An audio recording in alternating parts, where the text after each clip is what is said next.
Bago tayo mag-umpisa mga chong, pakilike muna na itong video dahil malaking tulong na yan sa ating munting channel. Well, ito ang doping case ni Justin Brownlee ay hanggang ngayon nga ay wala pa rin binababang hatol na sa ganun ay malaman kung ilang buwan na magiging suspension ng nasabing import. Wala yung pa sa report, ang ginawa lang raw ng SBP ay magsumite ng mga dokumentong medical ni Justin Brownlee at pagkatapos ay wala na itong ginawang aksyon kundi ang maghintay na lamang sa final say ng FIBA. Kumbaga walang ginawang follow-up itong SBP para malaman agad ang hatol kay Justin Brownlee. Well, sa ibang balita punta naman tayo kay TNT head coach Jojo Lastimosa na sumuko na sa contract issue ni Mikey Williams. Well, ayon pa sa report, ipinabaya na ni coach Jojo Lastimosa ang issue kay coach Joe Reyes. Ibig sabihin si coach Joe Reyes na ang bala mag-communicate sa kampo ni Mikey Williams. At para naman sa mga fans, tama lang ang desisyon ni coach Jolas dahil kung ayaw talagang maglaro ni Mikey Williams sa TNT ay ayaan na lang ito at wag nang pilitin dahil magmumukang tanga lamang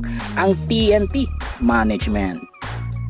Muli sa ating balita mga chong, balik tayo sa usaping Mikey Williams na hindi pa rin magilap ng TNT management. Well, ayon pa sa report, hindi ngayon alam ng TNT management kung nasa Los Angeles pa ba itong si Mikey Williams dahil hindi nga ito makausap through mobile phone at sa social media apps, kaya naman walang ideya ang TNT management kung ano na ang nangyayari dito kay Mikey Williams. Well mga chong, nandito na lang ang ating balitang PBA at syempre huwag kalimutan mag-subscribe at i-like itong video bilang pag-suporta. So this is Channel B once again. I'm out.